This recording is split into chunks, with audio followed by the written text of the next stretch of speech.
Dr. King inspired me because he was always sharply awake and reasonably disturbed about things that needed to change.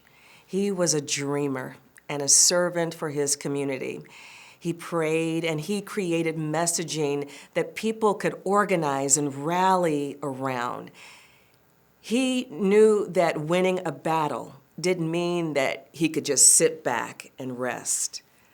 But most of all, Dr. King inspired me because he loved, and that is at the heart of everything I do.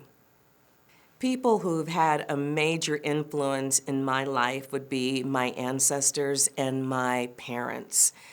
I'm a descendant of slaves who were ripped from their homes in Ghana. They survived that treacherous Middle Passage, that voyage across the Atlantic. They survived slavery, and they had the nerve to sneak around and learn how to read.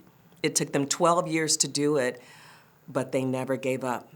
My grandmother, we call Big Mama, had the nerve to argue in front of an all-white school board that her kids, my mama, shouldn't have to walk 20 miles to go to a colored school when the all-white school was right around the corner.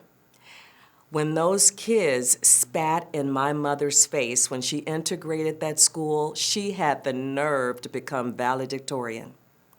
My dad had the most amazing work ethic. He never missed a day of work, and he would get bonuses for that.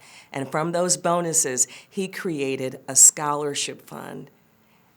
And dozens of kids, maybe hundreds of kids, have been able to go to college because of that.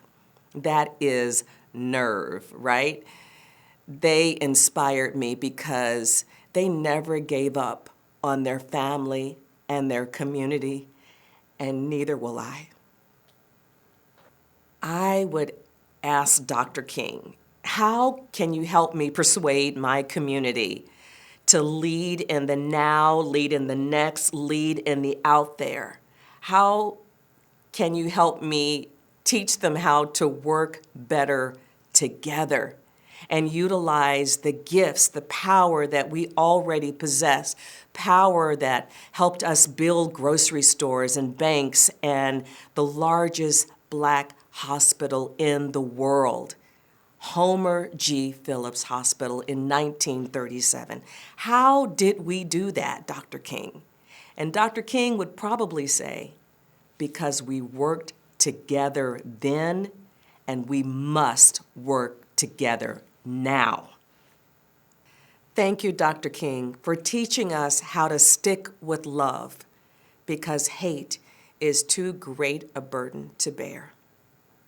There's so many people I want to thank. First of all, I want to thank God and our Savior, Jesus Christ. And I want to thank my family, my husband, my kids, my parents. And thank you, Dr. King.